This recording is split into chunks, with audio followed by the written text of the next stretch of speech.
গ্রীষ্ম বা বর্ষাকালে বাংলাদেশে কিন্তু জন্ডিসের পরিমাণ অনেকটা বেড়ে যায়, বিশেষ করে পানিবাহিত ভাইরাসজনিত যে জন্ডিসগুলো আছে সেই জন্ডিসের।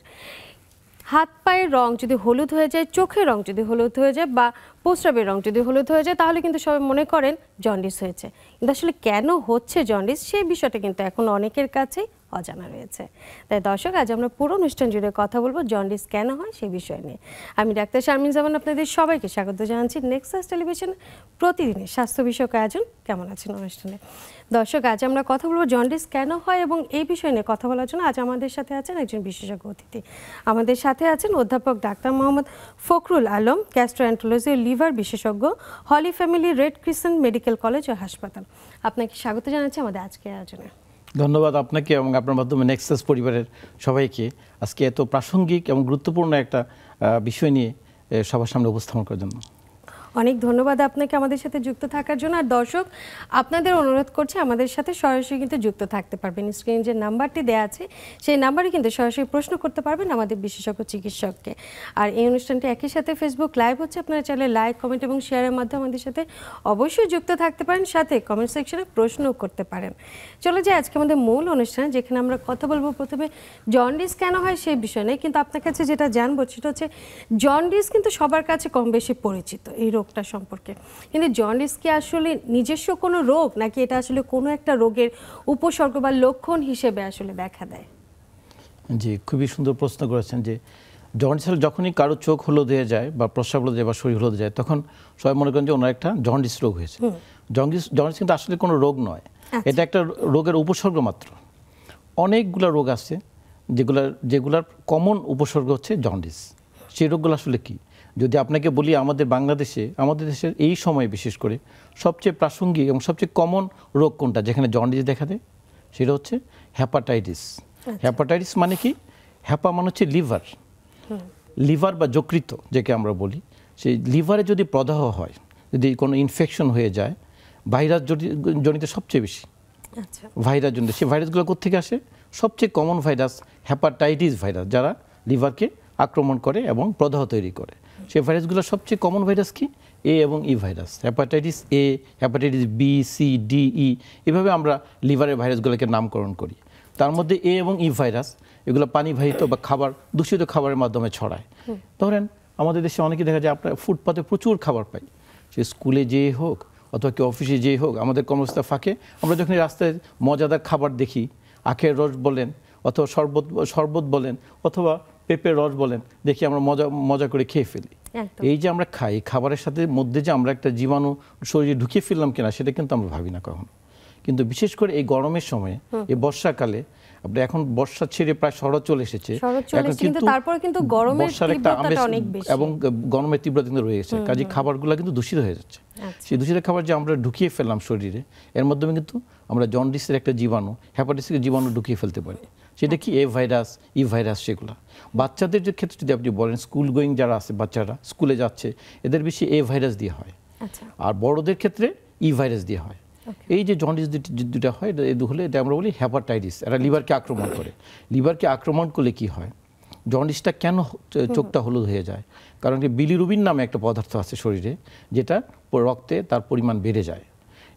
লিভার যখন প্রদাহ হয়, বিলিরুবিনটা শরীর থেকে কিভাবে চলে যায়? শরীর থেকে চলে যায় আপনার মলমূত্রের মাধ্যমে, প্রস্রাবের মাধ্যমে এবং পায়খানা। যদি লিভার যকৃত যদি আক্রান্ত হয়, তাহলে এই যে বিলিরুবিনের প্রবাহটা, এই যে গতিবিধিটা ধীরে ধীরে হয় এবং যার কারণে এটা শরীরের মধ্যে জমা হতে থাকে।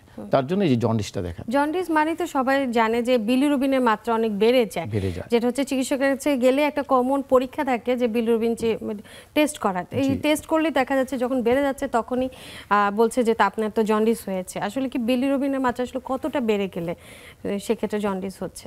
বিলিরুবিন শরীরে নর্মালি হয়তো 1 মিলিগ্রাম থাকে শরীর রক্তের মধ্যে, এর চেয়ে বেশি বেড়ে গেলেই কিন্তু তখনই আমরা জন্ডিস দেখা দেয়।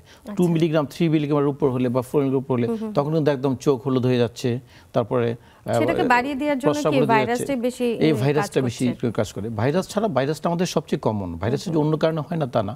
যেমন বাচ্চাদের ক্ষেত্রে অনেক সময় জন্ডিস হয়, যেটা লিভারে কি হয়, আমাদের রক্তকণিকা যেটা আছে, লোহিত রক্তকণিকা, রেড ব্লাড সেল, সেগুলো কিন্তু শরীরে ভেঙে যায় 4 মাস পর পর।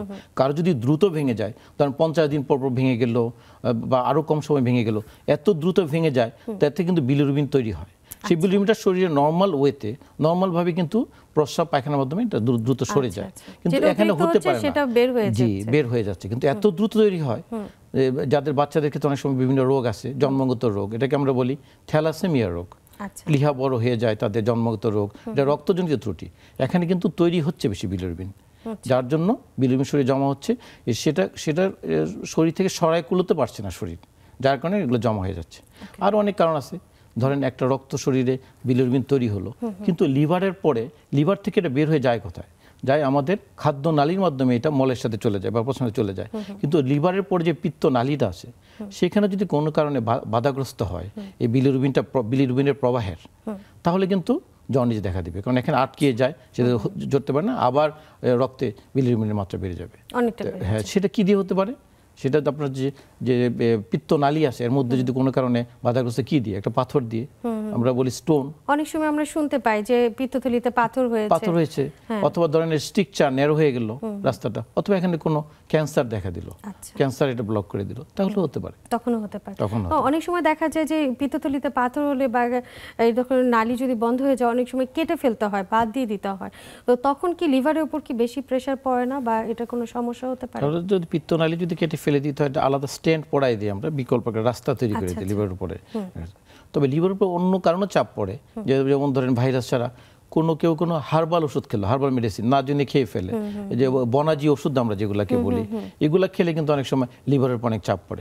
না বুঝে বিভিন্ন স্থূল থাকেন তারা তো অনেক সময় ভেষজ ওষুধ আর কি ব্যবহার করেন যে ওজনটা কমানোর জন্য, কিন্তু এগুলো কিন্তু লিভারের উপর চাপ পড়ে, কিডনির উপর চাপ পড়ে, আমরা কিন্তু না বুঝে খেয়ে ফেলি। এগুলো থেকে চাপ পড়তে পারে। বিভিন্ন ঔষধ আছে, সেগুলো তো হতে পারে।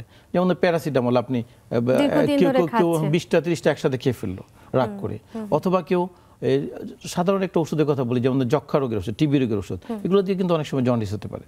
কাজে জন্ডিস বিভিন্ন কারণেই হতে পারে। আপনি হেপাটাইটিস এ এবং ই এর কথা বললেন, কিন্তু আমরা হেপাটাইটিস বি এবং সি, এই দুইটা খুব কমন একটা হেপাটাইটিস, যেটা সম্পর্কে আমরা অনেকে জানি, অনেকে আক্রান্ত হয়ে থাকেন। আসলে হেপাটাইটিস বি এবং সি কি ধরনের রোগ, এটা যদি বলেন। হেপাটাইটিস বি এবং হেপাটাইটিস সি, এই যে আমরা বলছিলাম এ বি সি ডি দিয়ে আমরা ভাগ করি হেপাটাইটিস রোগকে, বি এবং সি কিন্তু একটু বেশি ঝুঁকিপূর্ণ এ এবং ই ভাইরাসের চেয়ে। এগুলো ছড়ায় কিভাবে? এগুলো ছড়ায় হচ্ছে রক্তের মাধ্যমে এবং অনিরাপদ শারীরিক সম্পর্কের মাধ্যমে। রক্তের মাধ্যমে কীভাবে ছড়ায়? ধরেন কেউ একজন ব্যবহৃত সিরিঞ্জ দিয়ে ইঞ্জেকশন নিল, অথবা স্যালাইন সেট, যেটা আগে স্যালাইন দেওয়া হচ্ছে ওটা দিয়ে ইঞ্জেকশন নিল, তাহলে কিন্তু ছড়াতে পারে। অথবা অনিরাপদ শারীরিক সম্পর্ক, একজন হেপাটাইটিস বি আছে, তার সাথে অনিরাপদ শারীরিক সম্পর্ক করলো, তার মধ্যে ছড়াতে পারে।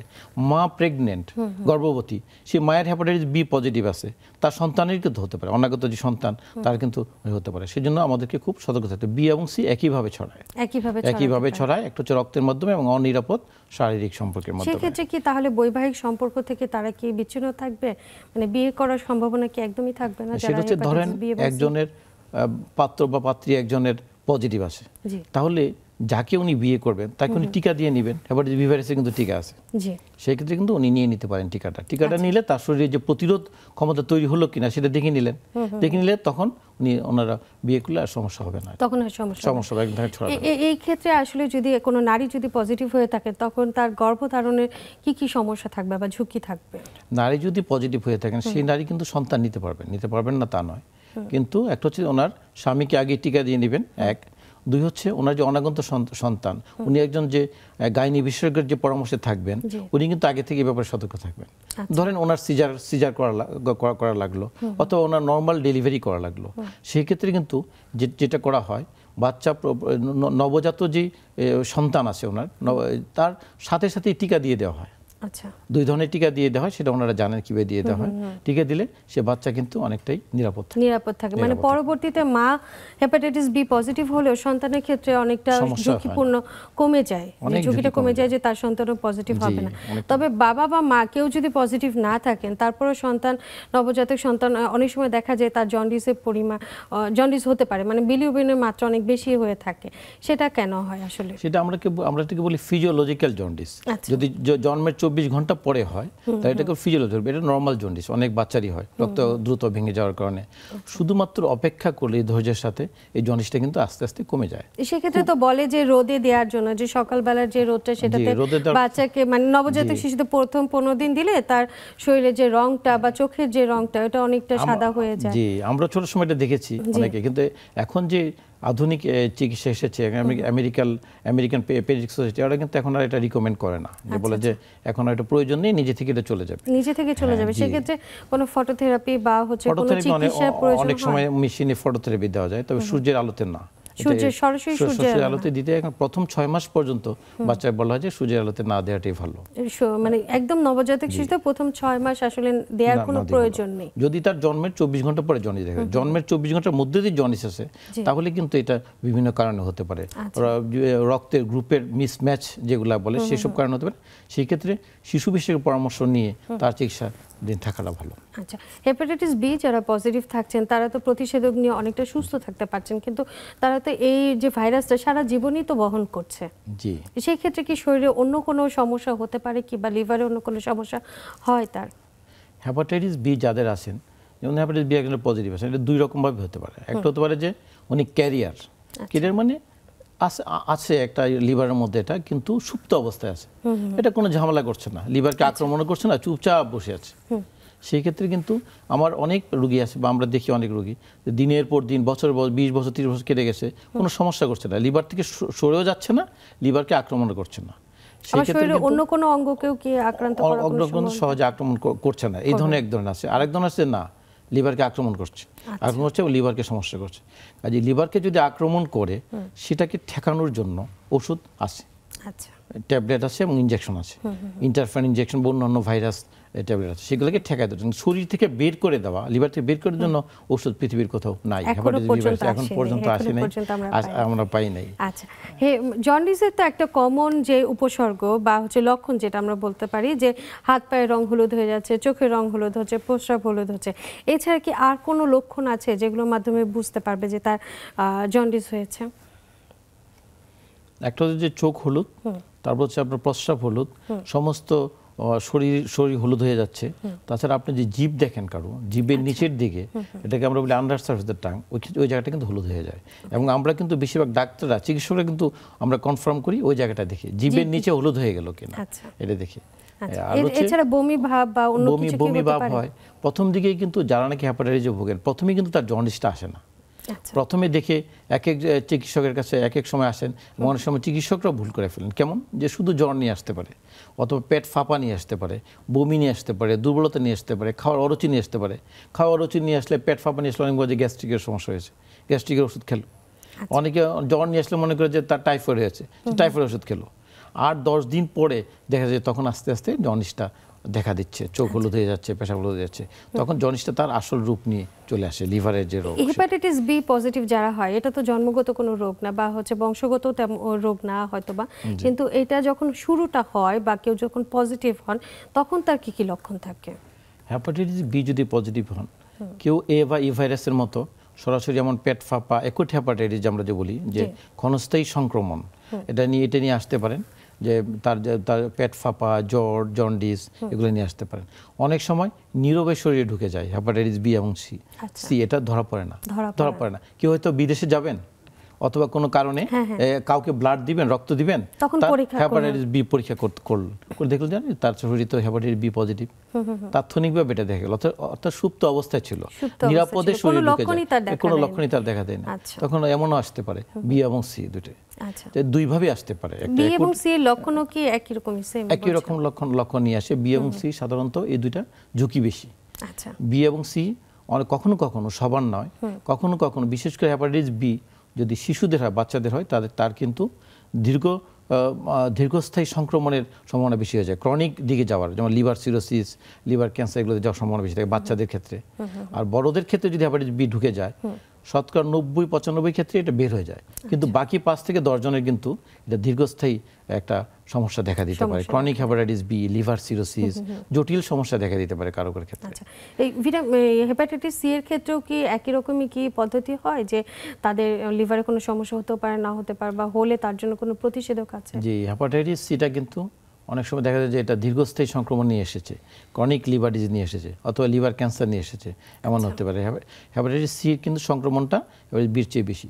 তবে আমাদের দেশের জন্য সুখবর হচ্ছে যে আমাদের দেশে হেপাটাইটিস সি রোগটা একটু কম, সি ভাইরাসটা কম, এর প্রবণতাটা কম, কিন্তু হলে সেটা কিন্তু এখন যেটা ইদানিং যেটা ভালো, যে সুখবর হচ্ছে হেপাটাইটিস সির চিকিৎসা খুব ভালো, আমাদের খুব ভালো। এমন চিকিৎসা আছে আমাদের দেশে হেপাটাইটিস সি, আমার কাছে অনেক রোগী আসেন যে 90-95 ভালো করে দেওয়া যায় শুধুমাত্র ট্যাবলেট দিয়ে, শুধুমাত্র ওষুধ খেয়ে। সেক্ষেত্রে কোনো অপারেশন বা কোনো থেরাপির প্রয়োজন হচ্ছে না? কোনো কিছু প্রয়োজন হবে না। আচ্ছা, গ্রীষ্মকালে বা প্রচন্ড গরমে জন্ডিসের বা হেপাটাইটিসের পরিমাণ অনেকটা বেড়ে যায়, এটা আসলে কেন বাড়ে সেটা জানবো, কিন্তু একটা বিরতি থেকে এসে। দর্শক, সময় হয়ে গেলে ছোট্ট একটি বিরতি নিয়ে সাথেই থাকুন, ফিরছে কিছুক্ষণের মধ্যে।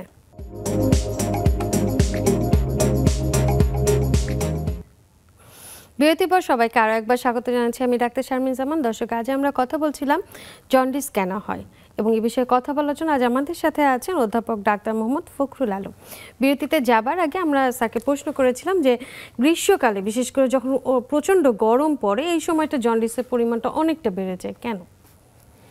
এই সময় হচ্ছে যে জীবাণুগুলো আছে আমাদের, খাবার কিন্তু নষ্ট হয়ে যায়, খাবার কিন্তু জীবাণু দিয়ে আক্রান্ত হয়, এবং এই যে খাবার আমরা যত বেশিক্ষণ রাখবো, শুধুমাত্র জন্ডিস না, আপনি দেখবেন এই সময়টা ডায়রিয়া বেড়ে যায়, এই সময়টা টাইফয়েড বেড়ে যায়, কারণ খাবারগুলো দূষিত হয়ে যায়, খাবারগুলো জীবাণু দিয়ে আক্রান্ত হয়ে যায়। আপনি এই জন্য বেশিক্ষণ খাবার কিন্তু বাইরে খাওয়া যাবে না, 1, 2 হচ্ছে ঘরের মধ্যে বেশিক্ষণ খাবার গরমের মধ্যে রাখা যাবে না, রাখলে কিন্তু নষ্ট হয়ে যাবে, দূষিত হয়ে যাবে। কাজে সেই খাবারগুলো আমাদেরকে খুব পরিষ্কার পরিচ্ছন্ন খাবার খেতে হবে, খুব সতর্ক থাকতে হবে আমাদের খাবারের ব্যাপারে। আচ্ছা, খাবার ব্যাপারে খুব সতর্ক থাকতে হবে। তবে কিছু কিছু খাবার আছে যেগুলো খেলে সাধারণত জন্ডিসের পরিমাণ বা বিলিরুবিনের পরিমাণ অনেকটা বেড়ে যায়, যাদের হেপাটাইটিসের সমস্যা আছে তাদেরও দেখা যায় যে অনেকটা বেড়ে যায়, সেটা কেন হয়? কি কি খাবারে আসলে সমস্যাটা হয়? খাবার, ধরেন খাবারের মধ্যে যে জীবাণুটা ঢুকে যায়, তাহলে সেই জীবাণুতে তো খাবার হতেই পারে, জীবাণুতে ঢুকলে সেগুলো হতে পারে, ধরেন আখের রস, তারপর হচ্ছে যে শরবত, তারপর যে কোনো দূষিত খাবার রাস্তার মধ্যে। বিশেষ করে তো এই সময় দেখা যায় রাস্তাঘাটে লেবুর শরবত, যেটা আমাদের জন্য তো আমরা জানি যে লেবুর শরবত মানেই তো ভালো একটা পানীয়, এবং সাথে আখের রস, এই ধরনের খাবারগুলো তো বেশি করে খায়, যাতে রোদের তাপটা নিজেদের মধ্যে একটু কম মানে অনুভূত হয়, বা ডিহাইড্রেশনের পরিমাণটা কম থাকে, তারপরে তারা জন্ডিসে আক্রান্ত হচ্ছে। খাওয়ার মধ্যে জীবাণুটা থাকে, সেই জীবাণুটা শরীরে ঢুকে যে এটা লিভারকে আক্রমণ করে, আক্রমণ করলে হেপাটাইটিস রোগটা হয়ে যাচ্ছে। যখন হেপাটাইটিসের পরিমাণ বেড়ে যায় বা হচ্ছে যারা আক্রান্ত হয়ে থাকে, তাদের পানি জাতীয় খাবারটা বেশি খেতে বলা হয়, যেমন স্যালাইন, ডাব, এগুলো খেলে আসলে কতটা উপকার দেয়? এগুলো খেলে কিন্তু শরীরের জন্য যে তার যে বমি হচ্ছে বা তার শরীরে যে পানি শূন্যতা হচ্ছে, সেগুলো কিছুটা কাভার হয়, তবে খুব বেশি আমরা খাবো না, খেলে কিন্তু পেট ফাঁপা দেখতে পারে। এখানে লিভারের জন্য সবচেয়ে বেশি যেটা দরকার, লিভার যদি আক্রান্ত হয়, বিশ্রাম নেওয়া। আচ্ছা, যদি আপনি একজন বাচ্চার জন্ডিস ছিল, সে দৌড়াদৌড়ি করলো, খেলতে গেল, তাহলে কিন্তু তার এই যে সে যে দৌড়ালো, তার লিভারের উপর চাপ পড়ে গেলে তার কিন্তু সুস্থ হতে সময় লাগবে। আচ্ছা, জি, আমাদের সাথে একজন দর্শক আছে, আপনার প্রশ্নটা নিয়ে দর্শক নাম বলে প্রশ্নটি করুন। হ্যালো, আসসালামু আলাইকুম। ওয়ালাইকুম আসসালাম। দর্শক, হ্যাঁ, আমার নাম তাজনুর, আমি দিনাজপুর থেকে বলছিলাম। জি তাজনুর, আপনার প্রশ্নটি করুন। আমার প্রশ্ন হচ্ছে যে আমাদের গ্রাম অঞ্চলে যেমন অনেক সময় খাওয়া রুচি না থাকলে, জ্বর আসলে, মাথা ঘোরানো হলে, মানে অনেকে বলা হয় যে জন্ডিস হয়েছে, তখন ঝাড়ুনির কাছে যাই, যেমন যে ঝেড়ে দেয় আর কি। হ্যাঁ, ওখানে গেলে দেখা যাচ্ছে গায়ে মাথায় চুন মাখানোর পর ঝাড়ানোর পর হলুদ পানি বাইর হয়, তখন ওনারা বলে যে জন্ডিস হয়েছে আছে। তারপর 4-5 দিন ঝাড়ার পর যখন হলুদ পানি বের হয় না, তখন বলে যে জন্ডিস নাই, একটা ফাইল কিনে খান, মানে একটা সিরাপ কিনে খাইতে বলে আর কি। তো স্যারের কাছে আমার এটাই প্রশ্ন, মানে ডাক্তারি কোনো টেস্ট না করে আন্দাজের উপর এরকম কি জন্ডিসের ফাইল খাওয়া যাবে কিনা, কোনো ক্ষতি হবে কিনা? হ্যাঁ, আর এই হলুদ পানি যে বের করা হয় চুন মাখানোর পর, এটা কি কেমন ক্ষতি কোনো আছে কিনা? আসলে মানে শরীরে যে হলুদ রংটা সেটা বের করে দিচ্ছে, এটা আসলে কোনো অথেন্টিক কোনো কথা আছে? আমাদের যে দর্শক বোন খুবই সুন্দর প্রাসঙ্গিক একটা প্রশ্ন করেছেন। একদম আমাদের দেশের খুব প্রচলিত একটা বিধি এটা হয়ে গেছে যে আমাদের সমাজের মধ্যে যে কারো জন্ডিস দেখা দিলে, চোখ হলুদ হলে তাকে কবিরাজের কাছে নিয়ে যান, এবং উনি যেটা করেন চুন পড়া বা ডাব পড়া দিয়ে এটা চিকিৎসা করেন। এটা আমাদের প্রাথমিক চিকিৎসার ধরনটা দেখে নেওয়া হয়। সত্যিকার অর্থে কি এটা? সত্যিকার অর্থে তো আসলে তো আমরা জানি, আমরা যদি এটা চিকিৎসা বিজ্ঞানের প্রেক্ষাপটে এটাকে যদি আমরা পর্যালোচনা করি তাহলে রক্তে বিলিরুবিনের পরিমাণ বেড়ে যায়, তার জন্য চোখটা হলুদ হচ্ছে। সেটা তো বের করার কোনো উপায় এইভাবে নেই, চুন পড়া বা ডাব পড়া দিয়ে কোনো উপায়ও নেই, এটা কোনো পদ্ধতিও নেই যে শরীর থেকে রংটা বের করে দেওয়া হচ্ছে। এই ভাইরাস বা এই ভাইরাস ঢুকেছে, একটা ভাইরাস, সেটা যে ঢুকেছে শরীরে এটা একটা সময় নেবে। এই ভাইরাস যদি ঢুকে থাকে খাবারের মাধ্যমে তাহলে একটা সময় নেবে, সময় নিয়ে একটা সময় পরে ধরে নিন 1 মাস উনি একটু ভুগবেন, কিন্তু যদি বিশ্রামে থাকেন, সুষম খাবার উনি খান, পরিষ্কার পরিচ্ছন্ন খাবার খান, 1-1.5 মাস পর এমনিতেই উনি সুস্থ হয়ে যাবেন। আমাদের সেটা একটা কথা আছে, ঝড়ে বক মরে ফকিরের কেরামতি বাড়ে। তো আসলে এটার তো কোনো ভিত্তি নেই, কাজে এগুলা করার কোনো প্রয়োজনই নেই, এগুলা করে খরচ করার দরকার নেই। বরঞ্চ আপনি যদি দূষিত কোনো খাবার খেয়ে ফেলেন, কোনো ওষুধ খেয়ে দেন, লিভার কিন্তু আবার আক্রান্ত হতে পারে, আক্রান্ত হয়ে লিভার আরও অসুস্থ হয়ে যেতে পারে। এই জন্য সহজ পন্থা হচ্ছে আপনি একজন চিকিৎসকের কাছে যাবেন যদি কোনো রকম শারীরিক কোনো অসুবিধা পেয়ে থাকেন, কারণ চিকিৎসকের কাছে না গেলে সঠিক চিকিৎসা কিন্তু পাওয়াটা সম্ভব না। কেননা জ্বর বা মাথা ব্যথা হলেই যে সেখানে জন্ডিস হয়ে গেল তা কিন্তু না। টেস্টের মাধ্যমে বিভিন্ন পরীক্ষা নিরীক্ষা করে কিন্তু একজন চিকিৎসক বলে থাকেন যে আপনার আসলে কি ধরনের সমস্যা হয়েছে। এই বিষয়টা নিয়ে স্যার একটু জানতে চাই যে অনেক রোগীদেরই কমপ্লেন আছে যে ডাক্তারের কাছে গেলাম, উনি তো এক গাদা টেস্ট দিয়ে দিল এবং এই টেস্ট করতে যেতে আমার অনেক টাকা খরচও হয়ে গেল, লাস্টে কিছুই দিল না, ওষুধ আমাকে শুধু একটা ট্যাবলেট দিয়ে ছেড়ে দিল। এটা নিয়ে কিন্তু অনেক আমাদের রোগীদের মাঝে কমপ্লেন আছে। টেস্টগুলো আসলে গুরুত্বপূর্ণ ভূমিকাটা কি? জি টেস্টগুলো যে গুরুত্বপূর্ণ এই জন্য যে ধরেন প্রথম খুব বেশি টেস্ট কিন্তু প্রয়োজন নেই। ধরেন আপনার কাছে একজন আসলেন, প্রাথমিক উনি যে কথাটা বললেন, হ্যাঁ জন্ডিসের একজন রোগী কিন্তু প্রথমে শুধু জ্বর নিয়ে আসতে পারে, প্রথমে শুধু পেট ব্যথা নিয়ে আসতে পারে, অস্বস্তি নিয়ে আসতে পারে, বমি নিয়ে আসতে পারে। এটা যে জন্ডিস রোগ নয়, উনি যে লিভার আক্রমণ তো নয়, লিভার একটা পরীক্ষা করে আপনি দেখতে পারলেন, বলে দেখতে পারেন উনি যে এটা যে টাইফয়েড নয় বা অন্য রোগ বা প্রস্রাব ইনফেকশন নয়, পরীক্ষা না করলে কিন্তু আপনি বুঝতে পারছেন না। কাজে ছোট ছোট অল্প অল্প পরীক্ষা করে আপনি একটু দেখতে পারেন যে এটা আসলে কি লিভার আক্রান্ত নাকি। প্রথম দিকে কিন্তু জন্ডিস আসে না, প্রথমে জ্বর থাকে, কারো পেট ফাঁপা থাকে, পেট ব্যথা থাকে, আপনি লিভারের ছোট একটা পরীক্ষা আপনি করে নিতে পারেন, এজিপিটি অথবা বিলিরুবিন, যেটা বললো বিলিরুবিন মাত্রা বেড়ে যায়, আপনি প্রস্রাবের জন্য পরীক্ষা করে নিতে পারেন বা টাইফয়েডের জন্য পরীক্ষা করে নিতে পারেন। করে প্রথম দিকে কিন্তু এটা দেখে নিতে পারেন, অল্প কিছু পরীক্ষা, খুব বেশি পরীক্ষার আমি মনে করি যে প্রয়োজন নেই। এই রক্ত পরীক্ষাগুলো ছাড়া কি আর কোনো পরীক্ষার প্রয়োজন হয়? একটা হচ্ছে যে আমাদেরকে দুটো জিনিস দেখতে হবে, একটা হচ্ছে উনি জন্ডিসে আক্রান্ত কিনা সেই পরীক্ষা, বিলিরুবিন এবং এজিপিটি মানে লিভার একটা পরীক্ষা এটা, আর দ্বিতীয় হচ্ছে এটা কেন হলো, কোনো জীবাণু দিয়ে উনি আক্রান্ত হয়েছেন কিনা। সেক্ষেত্রে hepatitis A virus, E virus বা বি ভাইরাস এগুলোর কিন্তু আলাদা পরীক্ষা আছে, যে সেই পরীক্ষাতে একদম সুনির্দিষ্টভাবে বলা যায় যে উনি এ ভাইরাস আক্রান্ত, ই ভাইরাস আক্রান্ত, বি ভাইরাস আক্রান্ত, ওগুলো পরীক্ষা আছে।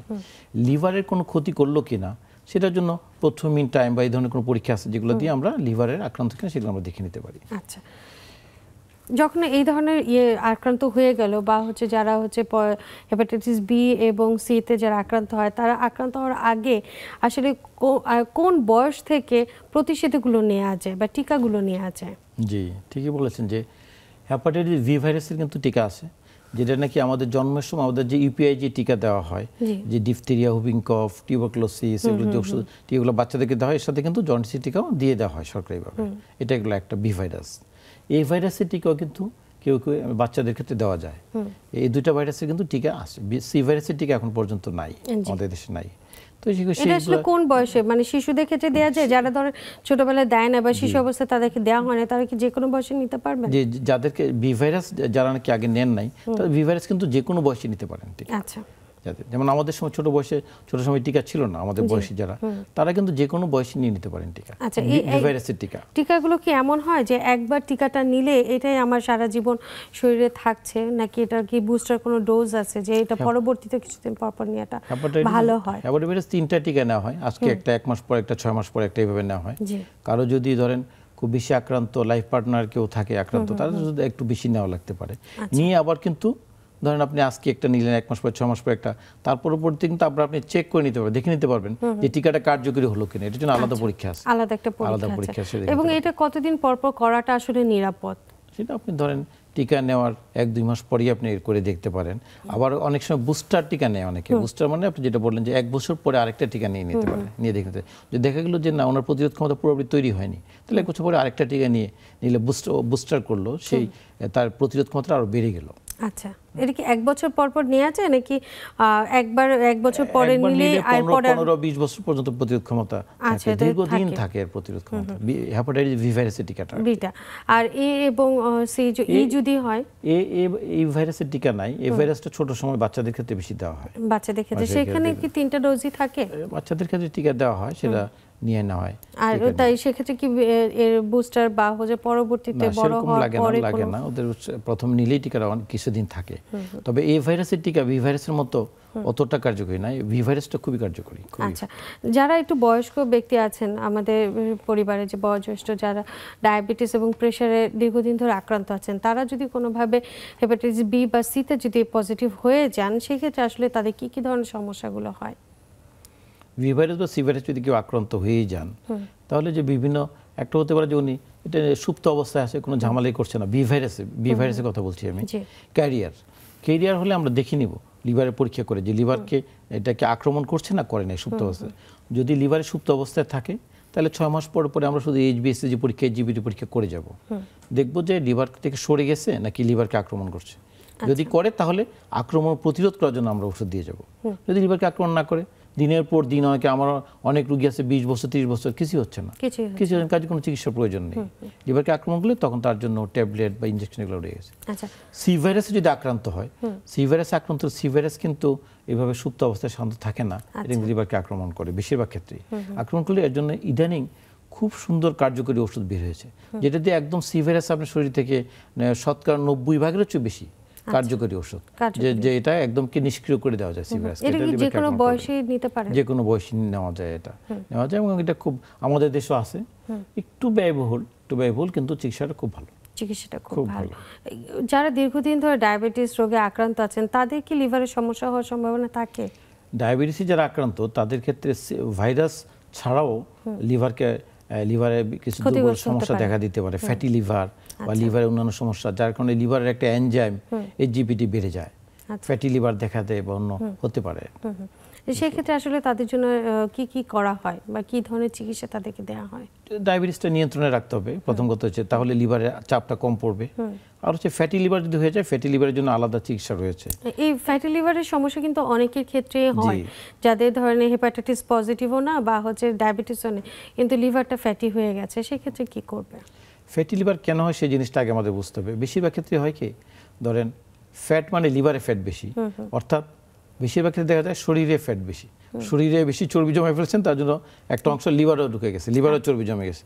তাহলে এটা কি করার, শরীর থেকে চর্বি বের করে দেন, অর্থাৎ ওবেসিটি বা যে ওজনটাকে কমায় ফেলা, স্বাস্থ্যসম্মত জীবনযাপন করা, খাবার দাবার নিয়ন্ত্রণ করেন। আপনি চর্বি জাতীয় খাবার খাবেন না, আপনি কি খাবেন, সবজি, মুরগি, মাছ এগুলো বেশি করে খাবেন। আপনি গরু, খাসি, কাচ্চি, রোস্ট পোলা এগুলো খাবেন না, যেগুলোতে শরীরে ওজন বেড়ে যায়। মিষ্টি ফল খাবেন না, ফাস্ট ফুড খাবেন না। তাহলে দেখা যাবে, আর আপনি রীতিমতো ব্যায়াম করুন, তাহলে আপনি শরীরে চর্বি কমে যাবে। চর্বি কমে যায়, লিভার থেকে চর্বি কমে যায়। সবচেয়ে উত্তম, সবচেয়ে ভালো চিকিৎসা হচ্ছে ফ্যাটি লিভার। এটা তাছাড়া কিছু ওষুধ রয়েছে, সেগুলো আমরা দিই। ডায়াবেটিস যারা আছে, ডায়াবেটিস কন্ট্রোল রাখা, অনেকে আছে মদ্যপান করেন, মদ্যপান করলে ফ্যাটি লিভার হয়, তো তাতে সেটা থেকে বিরত থাকতে হবে। কোন ওষুধের কারণে যদি হয়ে থাকে, সেটা সেই ওষুধগুলো থেকে বিরত থাকতে হবে, এগুলো বন্ধ করে দিতে হবে। কিছু ওষুধ যারা দীর্ঘদিন ধরে খাচ্ছেন, সেক্ষেত্রে তো লিভারের সমস্যা হতে পারে। লিভারের সমস্যা হয়, সেগুলো থেকে ওষুধটা একটু কি কি ধরনের ওষুধ যদি একটু বলে দেন আমাদের দর্শকদের। ফ্যাটি লিভারে সাধারণত হয়, ধরেন রক্তে চর্বির যার মাত্রা যে বেড়ে যায়, অ্যাট্রোভাস্টেটিন গ্রুপ বা আদার গ্রুপ, সেগুলো থেকে অনেক সময় ফ্যাটি লিভার হয়। বিভিন্ন ধরনের মানে ক্যান্সারের ওষুধ বা অন্য ওষুধ আছে, সেগুলো থেকে ফ্যাটি লিভার হতে পারে। স্টেরয়েড জাতীয় ওষুধ ব্যবহার করেন অনেকে, সেগুলোর জন্য ফ্যাটি লিভার হতে পারে। তো এই ধরনের বিভিন্ন ধরনের ওষুধ রয়েছে, সেগুলো থেকে আসলে আপনার চিকিৎসকের কাছে গেলে উনি কিন্তু এগুলা বেছে এগুলো ওষুধ বদলিয়ে দিতে পারেন, বদলিয়ে দিয়ে ওনার জন্য কার্যকরী ওষুধ, এমন ওষুধ দিতে পারেন যেটা ওনার রোগটাও কন্ট্রোলে থাকবে, আবার ফ্যাটি লিভার হবে না। ফ্যাটি লিভার হবে, সেটাও কন্ট্রোল। দারুণ। যারা হেপাটাইটিস পজিটিভ বা জন্ডিস হচ্ছে তাদের জন্য আসলে চিকিৎসা হিসেবে তো তাদের রেস্ট এবং নিয়ন্ত্রিত জীবনযাপন তো করতে হবে, এছাড়া আর কি তাদের চিকিৎসা দেওয়া হয়? হেপাটাইটিস বি বা হচ্ছে যারা হেপাটাইটিস পজিটিভ যে কোনো ভাইরাসই, হেপাটাইটিস পজিটিভ যারা, তাকে দেখতে পাচ্ছি তাদের কি কারণে হচ্ছে, সেগুলা কিন্তু তাদের হেপাটাইটিস পজিটিভ যদি হয়েই যায় একজনের, তাহলে আমরা কি করব, হেপাটাইটিস বি পজিটিভ হলে আমরা দেখব যে এটা সক্রিয় আছে কিনা। সক্রিয় থাকলে তো আমরা তার বিরুদ্ধে ট্যাবলেট দিতে পারবো, হেপাটাইটিস বির বিরুদ্ধে ও ট্যাবলেট দেওয়া যায়, ইনজেকশন ইন্টারফেরন প্যাগ ইন্টারফেরন নামে একটা ওষুধ আছে, সেটাও দেওয়া যায়। ট্যাবলেট দিয়ে কিন্তু তাকে নিয়ন্ত্রণে রাখা যায় যদি এটা লিভারকে আক্রমণ করে। লিভারকে আক্রমণ না করলে কোনো ওষুধই প্রয়োজন নাই, শুধুমাত্র 6 মাস পর পর আমরা দেখবো যে লিভারকে আক্রমণ করছে কিনা বা লিভার থেকে বের হয়ে যাচ্ছে কিনা। সি ভাইরাসের ক্ষেত্রে আমরা 3 মাস মেয়াদি 6 মাস মেয়াদি আমাদের ওষুধ রয়েছে, সেটাতে সি ভাইরাস একদম ইয়ে করে দেওয়া যায়, এটাকে পুরোপুরি ইনঅ্যাক্টিভ করে দেওয়া যায়, শরীর থেকে বের না করতে পারলেও একদম এটাকে নিষ্ক্রিয় করে দেওয়া যায়, আর লিভারে ঝামেলা শান্তটা করে না। কাজে এই ধরনের চিকিৎসা রয়েছে। তবে এগুলার চেয়ে কিন্তু প্রতিরোধটা বেশি দরকার, বেশি প্রয়োজন। যেমন ভি ভাইরাস, সি ভাইরাস আমরা কি বলেছি, আমরা বলছি রক্তের মাধ্যমে ছড়ায়, তাহলে আমরা ব্যবহৃত সুই, ব্যবহৃত স্যালাইন সেট এগুলো আমরা ইউজ করব না, ব্যবহার করব না। এমনকি অনেকে কি করেন, ধরেন আপনি সেলুনে যে শেভ করে, শেভ করলে রেজার বা ব্লেড এগুলো কিন্তু শেয়ার করা যাবে না। যে ব্লেডটা, যে রেজারটা দিয়ে একজন শেভ করেছেন, এটা দিয়ে আরেকজন করা যাবে না। নতুন ব্লেড, নতুন রেজার যে পজিটিভ আছেন সে সেলুনে গেলেও বা বিভিন্ন জায়গায় গেলেও তাকে বলতে হবে যে আমার এই জিনিসগুলো আলাদা থাকবে। হ্যাঁ, তার জন্য আলাদাভাবে এটা নতুনভাবে নিয়ে নিতে হবে। আবার অনেকে ধরেন রক্ত দেন বা রক্ত নেন, সেই যে রক্তের দেওয়া যে সিরিঞ্জটা, এটা যার নাকি পজিটিভ আছে তার থেকে কিন্তু রক্ত নিতে পারবেন না। কাজেই নিরাপদ রক্ত সঞ্চালন করতে হবে কিন্তু একদম। সেটা যাদের এই ধরনের সমস্যা আছে, যে হেপাটাইটিস পজিটিভ আছেন বা জন্ডিস বারবার হচ্ছে, তারা যদি কোনো কারণে মনে করেন যে না চিকিৎসা দিয়ে তো আমার ভালো হচ্ছে না, আমি চিকিৎসা নিব না, সেক্ষেত্রে তাদের পরবর্তীতে কী কী ধরনের সমস্যা হবে এটা জানবো, কিন্তু একটা বিরতি থেকে এসে। দর্শক, সময় হয়ে গেলে ছোট্ট একটি বিরতি নিয়ে সাথেই থাকুন, ফিরছি কিছুক্ষণের মধ্যে।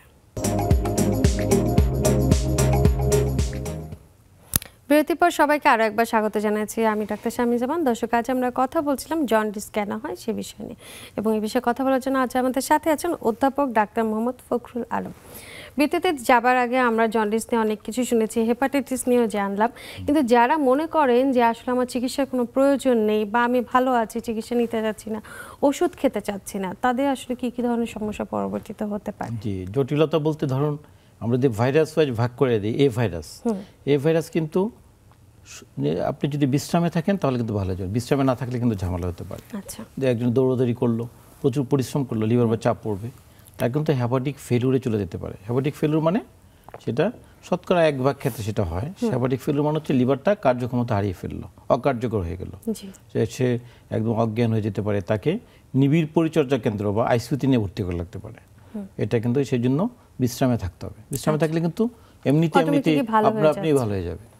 এটা আপনি যদি ই ভাইরাসের কথা ধরেন, ই ভাইরাসও একই অবস্থা, এই ভাইরাসের মতোই বিশ্রামে থাকলেই ভালো যাবে। একমাত্র গর্ভবতী মহিলার ক্ষেত্রে এই ভাইরাসের ঝুঁকিটা একটু বেশি, তাকে একটু বেশি বিশ্রামে রাখতে হবে, তাকে একটু বেশি সেবা শুশ্রূষার মধ্যে রাখতে হবে, যত্নের মধ্যে রাখতে হবে, এমনকি ডাক্তারের কন্ট্রোলে রাখতে হবে, চিকিৎসকেরা তত্ত্বাবধানে রাখতে হবে।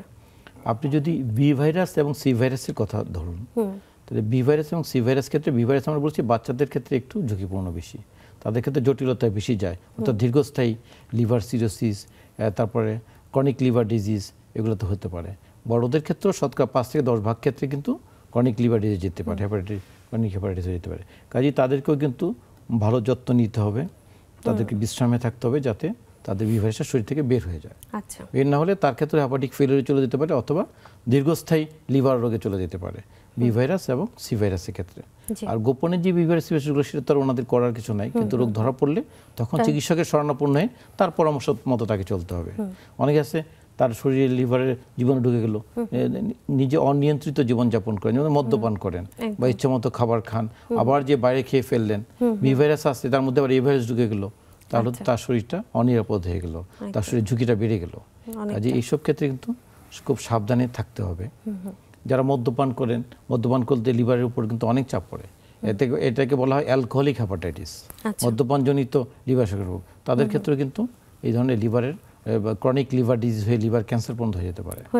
শরীরে কারো যদি চর্বি বেশি বেড়ে যায়, ফাস্ট ফুড খেলেন, জাঙ্ক ফুড খেলেন, তাহলে কিন্তু লিভারের উপরে ফ্যাটি লিভার হয়ে লিভারে চাপ পড়বে এবং ক্রনিক দীর্ঘমেয়াদী লিভার রোগ, ক্রনিক লিভার ডিজিজ হয়ে যেতে পারে, লিভার সিরিজ হয়ে যেতে পারে।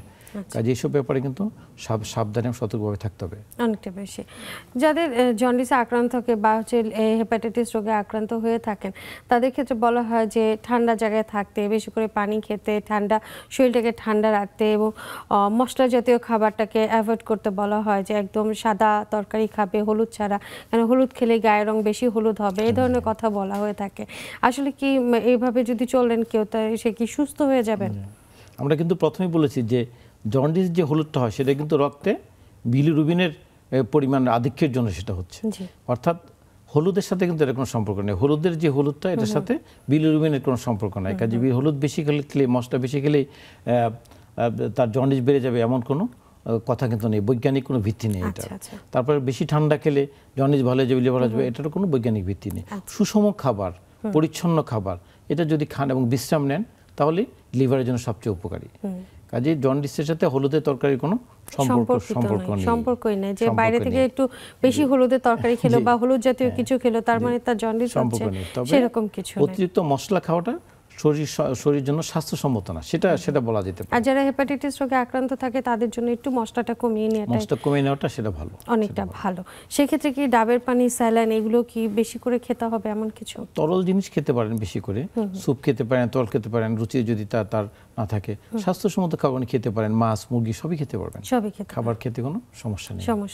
হেপাটাইটিস বি রোগে আক্রান্ত যে গর্ভবতী মায়েরা আছেন, তাদের প্রসবের পরে সন্তানকে কি বুকের দুধ দিতে পারবেন? মানে দিলে সন্তানেও কি বুকের দুধের মাধ্যমে তার হেপাটাইটিস বি ভাইরাস কি যেতে পারে? আমরা বলেছি এটা যে হেপাটাইটিস বি আক্রান্ত মায়েদের যে সন্তানরা হলেন, নবজাতক শিশুকে কিন্তু সাথে সাথেই টিকাটা দিয়ে নিতে হবে। 2 ধরনের টিকা দিয়ে দেওয়া হয়, ইমিউনোগ্লোবুলিন এবং ভ্যাকসিনের প্রথম ডোজটা, এবং 1 মাস পরে আবার দ্বিতীয় ডোজ দেওয়া হয়। কাজে এখানে কিন্তু বাচ্চার এর মধ্যে অলরেডি আমরা প্রোটেকশন দিয়ে দিচ্ছি। কাজে মায়ের বুকের দুধের সাথে কেউ বলেন যে এটা যেতে পারে, তবে আমি মনে করি যে ভ্যাকসিন দিয়ে দিলে এটা অনেকটাই নিরাপদ হয়ে যায়, অনেকটাই নিরাপদ হয়ে যায়। মাকে বুকের দুধ ছাড়া তো মায়ের শিশুর অনেক পুষ্টি, অনেক প্রতিরোধ ক্ষমতা তৈরি হয় না। মায়ের বুকের দুধের মধ্যে অনেক কিছু থাকে, এটা শিশুর জন্য খুবই দরকার এবং প্রয়োজনীয় একটি জিনিস, যে কারণে দেয়াটা আসলে দরকার। কিন্তু বাচ্চাকে ভ্যাকসিন দিয়ে নিতে হবে, বাচ্চাকে আগে ভ্যাকসিন। এটা কতদিনের বাচ্চার ক্ষেত্রে আসলে দেয়াটা? নবজাতক শিশুকে জন্মের সাথে সাথেই একটা ভ্যাকসিন দেওয়া হয়, প্রথম ডোজ, এবং সাথে একটা ইমিউনোগ্লোবিন নামে একটা টিকা দিয়ে দেওয়া হয়। তারপরে 1 মাস পর একটা, 6 মাস পর একটা, এইভাবে নরমাল যে টিকাটা দেওয়া হয় সেভাবে দিয়ে দেওয়া হয়, সেভাবেই দেওয়া যায়। এবং তাতে পরবর্তীতে কোনো সমস্যা বা শারীরিক কোনো অসুবিধা সাধারণত হয় না। দেখতে চাইলে তো পরে প্রতিরোধের জন্য NT-HBS টাইটার করেও দেখা যায় যে প্রতিরোধ ক্ষমতা কেমন তৈরি হয়ে গেল। আচ্ছা, অসংখ্য ধন্যবাদ। আমাদের দেশে কিন্তু জন্ডিসের কিন্তু প্রতিষেধক হিসেবে বা যদি আমরা চিকিৎসা হিসেবে কিন্তু এখনো পর্যন্ত, যেটা আমাদের দর্শকও বললেন, যে গ্রামগঞ্জে কিন্তু নানা রকম মিথ আছে যে তাদেরকে ওঝা দিয়ে ঝাড়া বা হচ্ছে হুজুর দিয়ে ঝাড়িয়ে দিচ্ছেন, বা তাদেরকে নানা রকম পানীয় খাওয়াচ্ছেন, পানি পড়া বা চুন পড়া, এগুলো দেওয়া হচ্ছে। আসলে এগুলো থেকে আসলে বেরিয়ে আসার জন্য কি কি কাজ করাটা প্রয়োজন? জি, আমাদের সবারই জন্য, আমাদের ধরেন আপনারা যারা আছেন মিডিয়ার, আমাদের সংবাদপত্র আছেন, আমাদের স্বাস্থ্য মন্ত্রণালয় আছে, বিভিন্নভাবে আমাদেরকে প্রচারটা বেশি বাড়িয়ে দিতে হবে যে এগুলার কোনো বৈজ্ঞানিক ভিত্তি নেই এবং স্বাস্থ্যগত কোনো ভিত্তিও নেই। ঝাড়ফুঁক করা, ডাব পড়া, চুন পড়া বা হলুদ খেতে পারবে না, এগুলোর কোনো বৈজ্ঞানিক ভিত্তি কোথাও নেই। কাজে এগুলা করে বরঞ্চ আরও উল্টোটা হতে পারে, হিতে বিপরীত হয়ে যেতে পারে। যে আপনি যদি কোনো বনাজীব ওষুধ খাওয়ান, ভেষজ ওষুধ খাওয়ান, তাহলে এগুলো দিয়ে কিন্তু লিভার আরও ক্ষতি হয়ে যেতে পারে। বিশ্রাম থাকাটা, স্বাস্থ্যসম্মত খাবার খাওয়াটা, পরিষ্কার পরিচ্ছন্ন খাবারটা এবং স্বাস্থ্যসম্মতভাবে চলাটাই হচ্ছে লিভারের জন্য সবচেয়ে উপকারী। আমাদেরকে সেভাবেই চলতে হবে। একটা হচ্ছে হেপাটাইটিস এবং বি ভাইরাসের জন্য আমরা অপরিষ্কার অপরিচ্ছন্ন খাবার খাবো না, নষ্ট হয়ে যাওয়া খাবার খাবো না। গরমের মধ্যে খাবার আমরা খুব সাবধানে রাখবো যাতে খাবারটা নষ্ট না হয়ে যায়, এবং রাস্তায় কোনো খাবার আমরা খাবো না, অপরিষ্কার খাবার। দ্বিতীয় হচ্ছে বি ভাইরাস, সি ভাইরাসের জন্য আমরা যেটা করব, নিরাপদ জীবনযাপন করব। আমরা দূষিত কোনো রক্ত নিব না, দূষিত কোনো স্যালাইন ইঞ্জেকশন ব্যবহার করব না। আমরা যারা ইঞ্জেকশন নিচ্ছেন, ড্রাগ ইউজার, তারা ইঞ্জেকশন দিবেন না ব্যবহৃত সুই দিয়ে, ব্যবহৃত স্যালাইন দিয়ে, অথবা ব্যবহার করবেন না। সেলুনে যে রেজার বা ব্লেড শেয়ার করবেন না, সেগুলো এবং নিয়ন্ত্রিত নিরাপদ জীবনযাপন করতে হবে। সেটা অনিরাপদ কোনো করা যাবে না, শারীরিক সম্পর্ক তৈরি করা যাবে না। যাতে করে এই রোগটা ছড়ায় যেতে পারে, মায়ের থেকে বাচ্চাদের যাতে না ছড়ায় সে ব্যাপারেও সতর্ক থাকতে হবে আমাদের। তাহলে কিন্তু আমরা লিভারজনিত যে রোগগুলো আছে, জন্ডিসের রোগ, আদার্স অন্যান্য ইয়েগুলো, এমন ওষুধ ব্যবহার করবো আমরা যেগুলোতে লিভার যাতে ক্ষতি না হয় সেই ব্যাপারে আমাদের সতর্ক থাকতে হবে। প্রত্যেকের অ্যালকোহল বা মদ্যপান যদি কেউ করে সেটা বিরত থাকতে হবে। অ্যালকোহল থেকে কিন্তু লিভারের অনেক ধরনের রোগ হয়, সেগুলোতে আমাদের নির্ভর কাজে স্বাস্থ্যসম্মত জীবনযাপন করা এবং যেসব কারণে লিভার রোগগুলো ছড়ায় সেগুলোতে বিরত থাকি আমার মনে হয় যে সবচেয়ে উত্তমভাবে আমাদের একদম লিভারের রোগ থেকে দূরে থাকার জন্য। দূরে থাকা যায়। প্যারাসিটামল এমন একটি ওষুধ যে ওষুধটা আসলে সবার ঘরে কম বেশি থাকে। একটু মাথা ব্যথা করলো, পা ব্যথা করলো বা শরীরে অন্য কোথাও ব্যথা কিংবা জ্বর, হালকা একটু জ্বর হলো, প্যারাসিটামল কিন্তু খেয়ে নিচ্ছেন চিকিৎসকের পরামর্শ ছাড়াই। আসলে এই যে প্যারাসিটামলের অতিরিক্ত খেলে কি লিভারে কি কোনো আলাদা করে সমস্যা হতে পারে? জি, প্যারাসিটামল একটা ওষুধ যেটার বেশি যদি আপনি ব্যবহার করেন তাহলে কিন্তু ওষুধ কিন্তু আবার বিষ হিসেবে আমাদের শরীরে কাজ করে। কাজে প্যারাসিটামল যদি আপনার প্রয়োজন হয় তাহলে আপনি ব্যবহার করতে পারেন, সেটা নিয়ন্ত্রিতভাবে। এর একটা নির্দিষ্ট একটা ডোজ আছে, এর চেয়ে বেশি হলে কিন্তু এটা বিষ হয়ে যায় শরীরের জন্য। কেউ যদি একসাথে 40টা 50টা প্যারাসিটামল খেয়ে ফেলে তাহলে কিন্তু এটা পয়জনিং হয়ে যায় এবং শরীর লিভারকে একদম ড্যামেজ করে ফেলে। এই জন্য অনেক রোগী, বিশেষ করে এটা বহির্বিশ্বে আছে, আধুনিক বিশ্বে আছে, পশ্চিমা দেশগুলোতে প্যারাসিটামল পয়জনিং বলে। এটা দিয়েতে কিন্তু সাথে সাথে রোগীকে আইসিইউতে পর্যন্ত নিতে হয় নিবিড় পরিচর্যার ক্ষেত্রে, এতটাই সমস্যা। প্যারাসিটামল যদি খেতে হয় একজন চিকিৎসকের পরামর্শ ছাড়া যথাযথ ওষুধ খাওয়া ঠিক হবে না। লিভার সিরোসিস বা যদি আমরা হেপাটাইটিস সি এর কথা যদি বলতে চাই, তাই অনেক সময় দেখা যায় লিভারটা অনেকটা ড্যামেজ হয়ে যায়। সেই ক্ষেত্রে কি লিভার ট্রান্সপ্লান্ট বা লিভার কেটে ফেলার প্রয়োজন হয়ে থাকে? সেই চিকিৎসাগুলো কি আমাদের দেশে সম্ভব? কখনো কখনো লিভার সিরোসিসে কিন্তু লিভার বদলিয়ে ফেলা লাগতে পারে বা লিভার ট্রান্সপ্লান্ট করা লাগতে পারে, তাতে করে রোগী কিন্তু আবার নর্মাল জীবনযাপন করতে পারবে। তো সেই ব্যবস্থাটা আমাদের দেশে সীমিত হারে রয়েছে লিভার ট্রান্সপ্লান্ট। যেমন আমাদের দেশে বারডেম যে হাসপাতাল আছে, ডায়াবেটিক হসপিটাল, এখানে কিন্তু হয়েছে কিছু লিভার ট্রান্সপ্লান্ট। পিজি হসপিটালও দু একটা হয়েছে, বঙ্গবন্ধু শেখ মুজিব মেডিকেল কলেজ হাসপাতাল যেটা বিএসএমইউ আমরা যেটা বলি সেটা হয়েছে। তো ভবিষ্যতে আমরা আশা করি আমাদের আরো কিছু প্রতিষ্ঠান রয়েছে, যেমন শেখ রাসেল গ্যাস্ট্রো লিভার হাসপাতাল রয়েছে, আমাদের অনেক বড় প্রতিষ্ঠান শুধু লিভার উপরে, মানে অচিরেই এখনো শুরু হবে বলে আমরা আশা করি যে লিভার বদলিয়ে ফেলা, এবং এটা কোনো কোনো ক্ষেত্রে লাগতে পারে। কিন্তু রোগী কিন্তু নতুন জীবন লাভ করবেন যদি লিভারটা আপনি বদলে দিতে পারেন। যেমন কিডনি ট্রান্সপ্লান্ট রয়েছে, লিভারে কিন্তু এরকম ট্রান্সপ্লান্টের ব্যবস্থা। তার মানে যাদের লিভারে অনেক বেশি সমস্যা হয়ে গেছে, এটা ট্রান্সপ্লান্ট করার প্রয়োজন আছে, তাদের তো দেশের বাইরে চলে যাওয়ার প্রয়োজন হচ্ছে না, দেশেই তাহলে চিকিৎসা নিতে পারছে। দেশে তাহলে চিকিৎসা নেওয়া যাবে সীমিত হারে। সেক্ষেত্রে খরচের পরিমাণটা কতটা বেশি হয়? খরচের পরিমাণ আছে, খরচ আমাদের দেশে করলে কিন্তু কম পড়বে, বিদেশের চেয়ে অনেক কম পড়বে বিদেশের চেয়ে। আর তাছাড়া আমাদের সরকারি হাসপাতালগুলোতে তো করছে, সরকারি হাসপাতালটা অচিরেই এটা শুরু হচ্ছে, কিছু অলরেডি শুরু হয়ে গেছে, আরো অচিরেই আরো বড়ভাবে ব্যাপকভাবে শুরু হওয়ার জন্য প্রস্তুতি নিচ্ছেন আমাদের সরকারি হাসপাতাল। আপনাকে অসংখ্য ধন্যবাদ, আপনি এত ব্যস্ততার মধ্যে আমাদের সময় দিয়েছেন। একদম শেষ মুহূর্তে খুব সংক্ষেপে যদি আমাদের দর্শকদের বলেন যে আসলে জন্ডিস থেকে প্রতিকার পেতে হলে আসলে কি কি কাজ করতে পারে বা কিভাবে নিয়মিতভাবে চলতে পারবেন? আমরা যদি স্বাস্থ্যসম্মতভাবে চলি, স্বাস্থ্যসম্মত খাবার খাই, স্বাস্থ্যসম্মতভাবে আমাদের দৈনন্দিন জীবনটা যাপন করি, যত্রতত্র খাবার না খাই, যত্রতত্র আমরা ওষুধ ব্যবহার না করি, নিজের মতো অনিয়ন্ত্রিত জীবনযাপন, মদ্যপান থেকে বিরত থাকি এবং আমরা অনিরাপদ শারীরিক সম্পর্ক তৈরি না করি, তাহলে কিন্তু এবং জন্ডিসের টিকা নেই, তাহলে কিন্তু আমরা লিভারের বিভিন্ন রোগ থেকে আমরা মুক্ত থাকতে পারবো। অধ্যাপক ডাক্তার মোহাম্মদ ফখরুল আলম, আপনি অনেক ব্যস্ত এবং ব্যস্ততার মধ্যে আমাদের সময় দিয়েছেন এবং আমাদের দর্শকদের এত সুন্দর করে সবকিছু বুঝিয়ে বলেছেন। আপনাকে অসংখ্য ধন্যবাদ। ধন্যবাদ আপনাকে এবং আমাদের দর্শক ভাইদেরকে। দর্শক ধন্যবাদ আপনাদেরও যারা এতক্ষণ আমাদের সাথে ছিলেন। দর্শক, যদিও এখন শরৎকাল চলছে, তারপর কিন্তু বর্ষার সাথে সাথে কিন্তু আমরা প্রচণ্ড গরমেও কিন্তু আছি। এত বেশি রোদের তাপমাত্রায় কিন্তু আমাদের পানি পিপাসার পরিমাণ অনেক বেড়ে গেছে। তাই ঘর থেকে যখন বেরোবেন সাথে একটা ছোট পানির বোতল নিয়ে বের হবেন। রাস্তার ধারে যে শরবতগুলো পাওয়া যাচ্ছে সেগুলো খাওয়া থেকে বিরত থাকবেন এবং রাস্তার যে কোনো জায়গা থেকে যে কোনো খাবার খাওয়া এবং পানি খাওয়া এখান থেকেও বিরত থাকবেন বা বোতল কিনে খাওয়ার থেকেও বিরত থাকবেন। কারণ এই ধরনের সমস্যা কিন্তু শুরু হয়, জন্ডিসের মতন সমস্যাও কিন্তু শুরু হয় এই পানিবাহিত যে কোনো ভাইরাস দিয়ে। সবাই সুস্থ থাকবেন, ভালো থাকবেন, দেখা হবে অন্য কোনো পর্বে। আজ বিদায়, শুভরাত্রি সবাইকে।